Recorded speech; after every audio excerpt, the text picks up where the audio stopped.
अस्सलाम वालेकुम। आज की हमारी वीडियो का टॉपिक है इंटरेस्टिंग फैक्ट्स अबाउट पोर्चुगल, यानी पुर्तगाल के बारे में दिलचस्प हकाइक। फ्रेंड्स, पुर्तगाल एक ऐसा मुल्क है जिसने एक वक्त में पूरी दुनिया के समंदरों पर हुकूमत की है, और यही नहीं बल्कि इस मुल्क ने आधी दुनिया में अपनी कॉलोनियां कायम कर ली थी। दोस्तों, आज हम आपको पुर्तगाल की सैर कराने जा रहे हैं, जिसके बारे में पूरी दुनिया में मशहूर है कि इस मुल्क की फौज ने स्पेन के मुसलमानों को कत्ल करके इनकी हड्डियों और खोपड़ियों से अपनी इबादतगाहें कायम कर ली थीं। और यही नहीं बल्कि इन्होंने अपने मुल्क के कब्रिस्तानों से भी अपने मुर्दों को निकाल लिया था।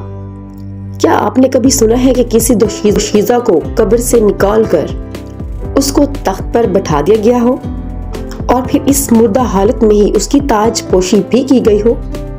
आज हम आपको इस मुल्क के बारे में बताने जा रहे हैं जहां पर माएं एक से ज्यादा बच्चा पैदा नहीं कर पा रही। और अगर हम इस मुल्क के लोगों की बात करें तो यहाँ के लोग बहुत ज्यादा मेहनती हैं, लेकिन इसके बावजूद भी इस मुल्क की 20% आबादी बाहर के मुल्कों में अपनी रोजी कमानी जाती है। और ऐसे बहुत सारे हकाइक आपको पुर्तगाल के बारे में इस वीडियो में बयान किए जाएंगे। अगर आपको हमारी ये जबरदस्त वीडियो पसंद आ रही है तो अभी इसको एक लाइक का कमेंट देकर हमारी हौसला अफजाई जरूर करें। फैक्ट नंबर 1, दोस्तों, पुर्तगाल नामी इस मुल्क का सरकारी नाम पोर्चुगीज रिपब्लिक है और ये यूरोप के मगरबी हिस्से में वाक़ है। पुर्तगाल यूरोपीय यूनियन की सबसे ज्यादा खुद मुख्तार और पुरानी रियासत भी है, और इस बात की गवाही इसकी बॉर्डर लाइन भी देती है, जो कि आज भी उसी जगह पर वाक़ है जहां पर ये आज से कई सौ साल पहले 1139 में रखी गई थी। अगर हम लफ्ज पुर्तगाल की बात करें तो ये नाम इसके अपने ही शहर, जो कि इस मुल्क का दूसरा बड़ा शहर है, उसी के नाम पर रखा गया था। इनफैक्ट इससे मुतासिर होकर रखा गया था, जिसका असल नाम पोर्तो है, लेकिन आहिस्ता आहिस्ता ये पोर्तो से पोर्तोस्केल और फिर आगे चलकर पुर्तगाल बन गया। पुर्तगाल को ये एजाज भी जाता है कि वो 15वीं और 16वीं सदी में दुनिया की पहली समंदरी ताकत बना था, और पुर्तगाल को समंदरी ताकत बनाने में स्पेन का काफी ज्यादा रोल भी था।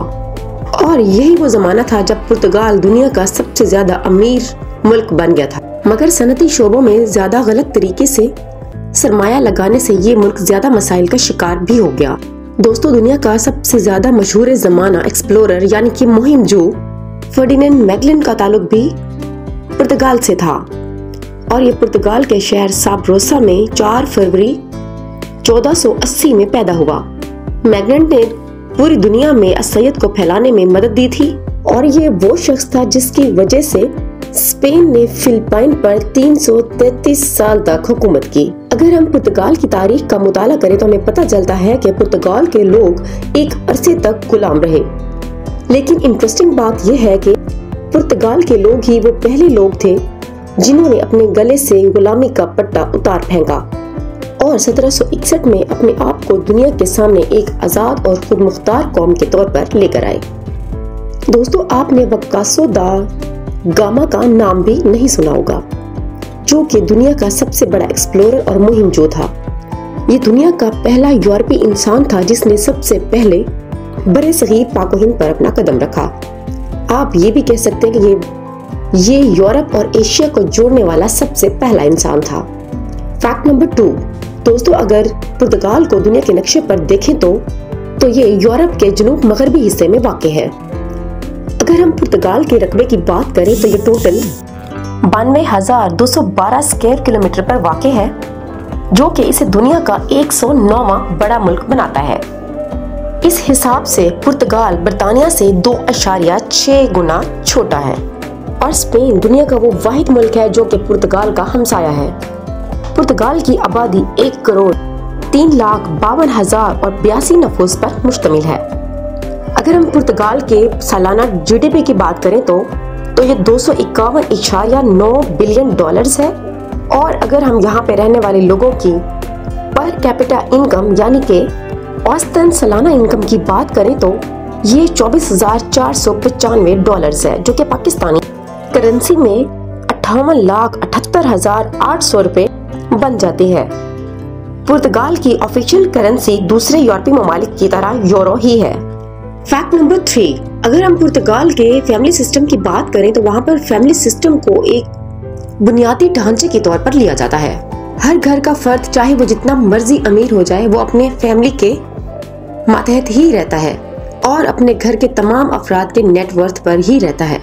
अगर कोई फर्द वक्ती तौर पर मुश्किल का शिकार हो जाए तो वो अपने खानदान से ही मदद हासिल करता है और उसको मिल भी जाती है। पुर्तगाल में लोग अपने दोस्तों और बाकी रिश्तों के बजाय अपने फैमिली सिस्टम को ज्यादा तरजीह देते हैं और एक ऐसा सिस्टम उस वक्त ही फल फूल सकता है जब वो अपने मफादात को अपनी फैमिली के मफादात के आगे ना रखे। पुर्तगाल के ज्यादातर लोग इंडिविजुअलिज्म की बजाय कलेक्टिविज्म पे ज्यादा यकीन रखते हैं, यानी कि वो अपने काम अपनी फैमिली के मशवरे से करते हैं और इस तरह एक बेहतरीन मुआशरा परवान चढ़ता है। अगर हम पुर्तगाल में औरतों की विमेन लाइफ के बारे में बात करें तो ये मुख्तलिफ इलाकों में मुख्तलिफ होती है। अगर कोई देहाती इलाका है तो वहाँ पर औरत की जिम्मेदारी अपने बच्चों और मियाँ की जरूरियात को पूरा करना है, लेकिन अगर हम शहरी इलाकों की बात करें तो अगर वहाँ पर ज्यादा अखराजात है तो मियाँ और बीवी दोनों मिलकर पैसा कमाते हैं और फिर घर के तमाम काम भी मिलजुल कर करते हैं। फैक्ट नंबर 4, दोस्तों आपको ये बात जानकर बहुत ज्यादा हैरत होगी कि पुर्तगाल में एक जमाने में एक मुर्दा शहजादी भी तख्त पर बैठी थी और ये वक्त 14वीं सदी में आया जब किंग अल्फांसो इस मुल्क पर हुकूमत करता था और उसका एक बेटा भी था जिसका नाम पेड्रो था और उसको एक लड़की एनिस दी कास्त्रो से मोहब्बत हो गई थी। बादशाह को अपने बेटे पर बहुत ज्यादा गुस्सा आया और उसकी बड़ी वजह ये थी कि लड़की उसके म्यार की नहीं समझी जाती थी और इस दौरान बादशाह की अपनी बेगम की डेथ हो गई, जिसकी वजह से पेड्रो को आजादी मिल गई, जिसमें बादशाह को बहुत गुस्सा आया और बादशाह ने उस लड़की को पुर्तगाल से निकालने का हुक्म दे दिया, मगर बादशाह के बेटे ने इस हुक्म को रोक दिया। लिहाजा बादशाह को अपने बेटे की इस हरकत पर एक्शन लेना पड़ा और उसने इस लड़की एनिस दी कास्त्रो को कत्ल करवा दिया। जब 1357 में पेड्रो के अपने वालिद की वफात हो गई तो ये तख्त पर बैठा तो उसने अपने महबूबा की लाश को कब्र से निकलवाया और उसको अच्छे तरीके से वेल ड्रेस करवा कर अपने साथ तख्त पर बिठाया, इसके सर पर ताज रखा, इसकी ताज पोशी की और इसे मुल्क मलिका भी बना दिया। फैक्ट नंबर 5, दोस्त आपको आज की हमारी ये वीडियो कैसी लगी कमेंट सेक्शन में लाजमी बताइएगा और अगर आपको ये अच्छी लगी है तो प्लीज इसको लाइक करें, शेयर करें और हमारे चैनल को सब्सक्राइब करें। See you in the next video.